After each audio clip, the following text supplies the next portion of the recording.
네, 이슈 분석 Y 시간입니다. 경제와 관련된 내용도 속 시원하게 해결해 보도록 하겠습니다. 김세훈 경제분석 전문가님과 함께 분석해 보도록 하겠습니다. 어서 오세요. 네, 안녕하세요. 네, 반갑습니다.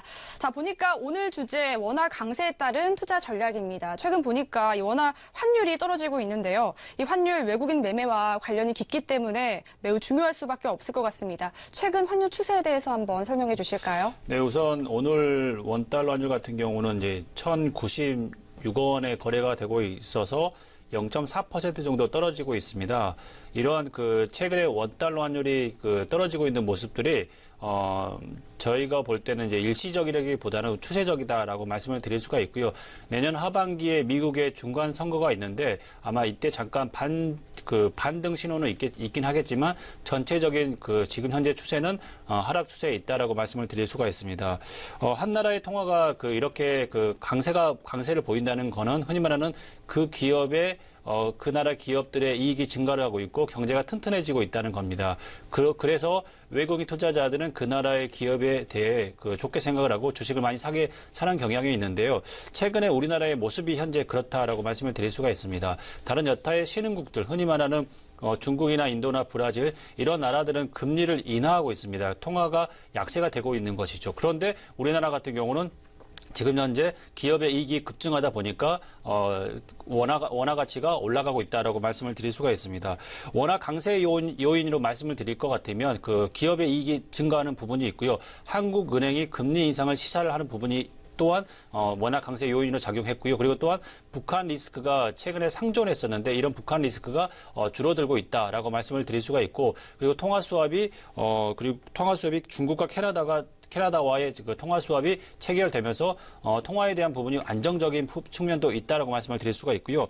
그리고 한 가지 이제 염두에 둬야 될 게 달러 강세가 일어나는 부분이 있는데 달러 강세에 대한 요인으로는 법인세 인하를 통한 미국 기업들의 이익이 증가할 수 있는 부분이 있고요. 그리고 또한 미국의 FRB가 금리를 인상하게 된다면 달러가 강세가 되면서 원화가 약세가 되는 측면도 있기 때문에 이 점도 고려해서 봐야 되지만 결과적으로는 추세적으로 하락 추세에 있다라고 말씀을 드릴 수가 있습니다. 네, 일시적이기보다는 추세적으로 볼 수 있겠고요. 한은의 금리 인상 시사, 기업들의 이익 증가 등 다양한 원화 강세 요인들 정리를 했습니다. 자, 그럼 달러 약세가 진행되면 떠오르는 시장, 이머징 마켓이 좋은데요. 그런 이유가 있을까요? 우선은 달러 표시 자산으로 원자재 가격들이 있습니다. 최근에 유가 같은 경우를 보게 된다면 유가의 가격이 어느 정도 이제 상승하는 측면이 있는데요. 이 부분은 달러 약세에 의한 상승이 좀 있다라고 말씀을 드릴 수가 있습니다. 원자재를 많이 생산하는 국가들, 특히 이머징 마켓의 국가들인데요. 이 국가들의 흔히 말하는 생산성이 좋아지고 있기 때문에 이런 이머징 마켓에 대한 주가가 어느 정도 올라가고 있다라고 볼 수가 있고요. 전체적으로 본다면 미국의 경기가 살아나고 있고 유럽도 어느 정도 안정세에 있는 상태에서 수출을 주로 하는 우리나라 같은 경우는 지금 현재 수출 경기가 좋다라고 말씀을 드릴 수가 있고요. 반도체 같은 경우는 최대 호황을 누리고 있는데요. 이런 추세는 당분간 지속될 가능성이 큽니다. 달러 인덱스 같은 경우 보게 된다면 필라델피아 달러 인덱스 같은 경우는 반도체 인덱스 같은 경우 보게 된다면 지금 현재 1324 정도 되는데요. 가장 고점이었을 때가 1999년도에 1362였습니다. 전 고점에 근접했고요. 그리고 또한 아직까지는 한 5% 정도 오를 거리는 있지만 아직도 반도체 지수는 우상향한 추세에 있다라고 말씀을 드릴 수가 있습니다. 과거에 보게 된다면 1998년에서 99년 동안 상승할 때 보면 200에서 1300까지 올라갔습니다. 이렇게 6배가 올라갔는데 최근에 추세를 보게 된다면 2016년부터 한 2배 이상 정도 올랐기 때문에 과거 사례에 비해 본다면 그렇게 높게 올라간 건 아니다라고 볼 수가 있고요. 내년까지는 아마 반도체 경기가 좋기 때문에 아마 우리나라 기업의 이익은 충분히 더 늘어날 수가 있다라고 볼 수가 있습니다. 이제 우리가 생각해야 될 문제가 이제 달러 강세가 전환이 되지 않겠냐라는 부분을 고려를 해야 되는데요. 지금 현재 달러 강세의 가장 큰 요인으로 작용하는 게 미국 금리 인상입니다. 미국 금리 인상이 된다면 아마도 지금 현재보다는 달러가 강세로 전환될 가능성이 크지만 전체적인 부분은 트럼프 정부가 어떤 스탠스를 취하느냐가 가장 중요한 것 같습니다. 작년에 보시게 된다면 트럼프의 정책이나 아니면 공약 그리고 멘트 이런 것들을 보게 된다면 달러 강세의 요인으로 작용하는 부분들이 많이 있어서 트럼프 당선 이후로 달러 인덱스 같은 경우는 아주 급격하게 상승하는 모습들이 보였습니다만 결국은 어떻습니까? 지금 현재는 103의 달러 인덱스를 찍고 나서 지금 93까지 현재 10% 정도 떨어지는 건 결과적으로 보게 된다면 트럼프 정부가 공화당 정부이기 때문에 달러 약세를 선호하기 때문에 그렇습니다. 이런 부분이 있기 때문에 아마도 제 생각에는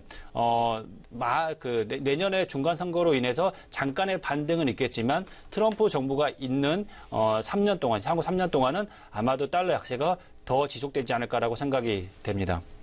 네, 그럼 마지막으로 앞으로 투자 전략 그리고 방향성 어떻게 잡아야 하면 좋은지 그 부분도 세워주시죠. 네, 우선은 우리나라 원화 강세라는 부분이 추세적이라는 말씀을 한 번 더 드리고요.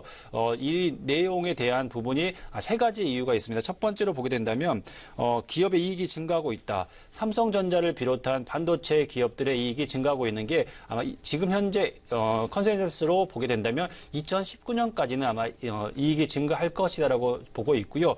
이런 부분이 아마도 원화 강세의 주된 요인이 될 것이다라고 보고요. 그리고 또한 예전 같은 경우로 보게 된다면 워낙 강세가 주식시장을 이끌었습니다. 워낙 강세이기 때문에 외국인 자금이 들어오고 그 외국인 자금으로 인해서 주가가 상승했는데 지금은 좀 반대라고 말씀을 드릴 수가 있습니다.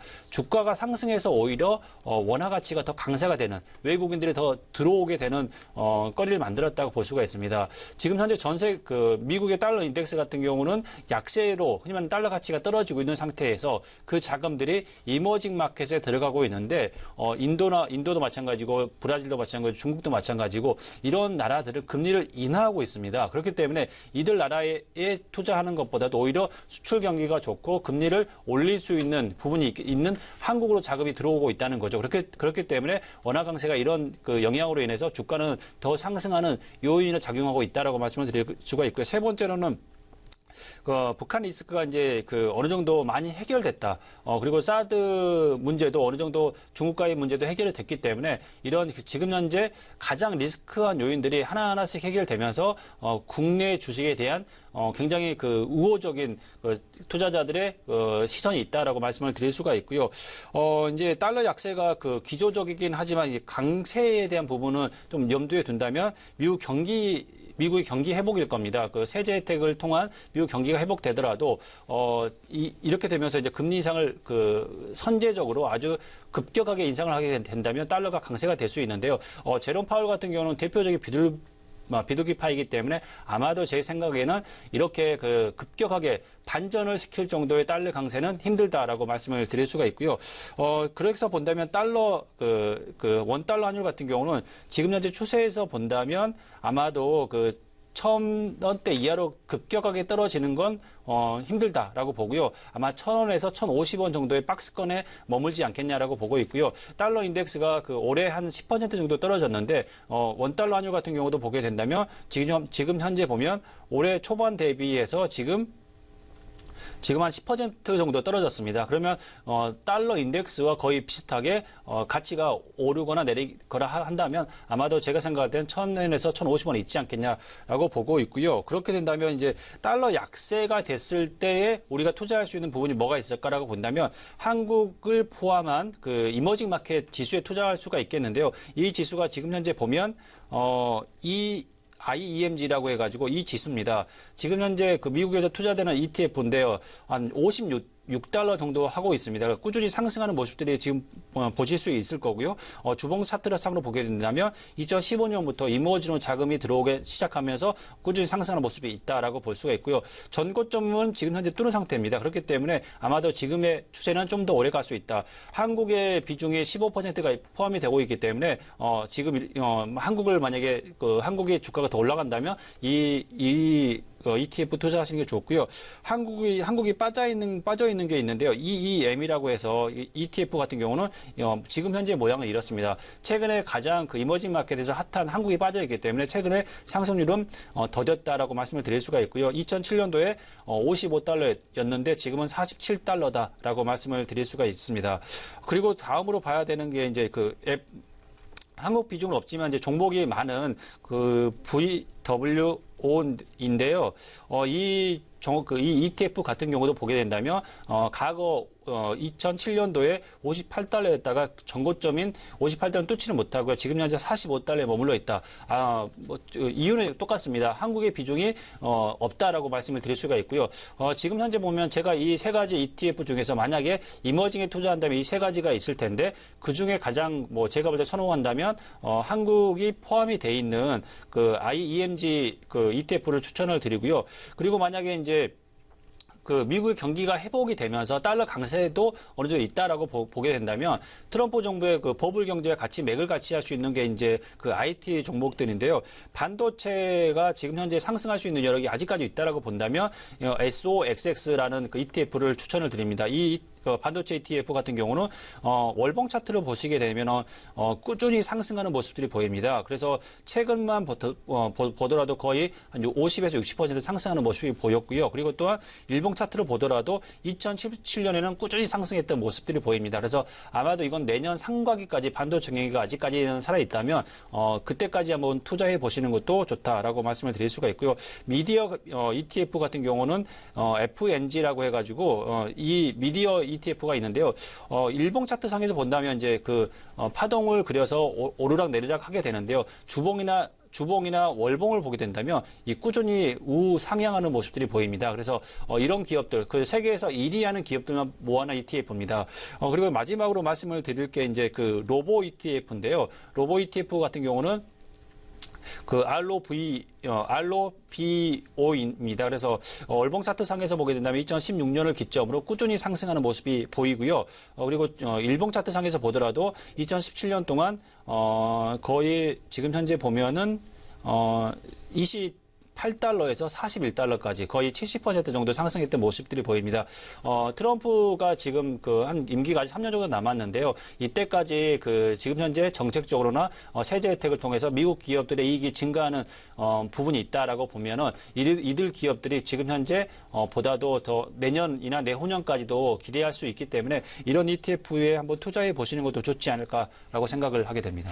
네, 오늘 이슈 분석 Y 시간에는요, 원화 강세 원인 그리고 그에 맞는 향후 투자 전략까지 알아보는 시간이었습니다. 지금까지 김세윤 경제분석 전문가님과 함께했습니다. 오늘 말씀 고맙습니다.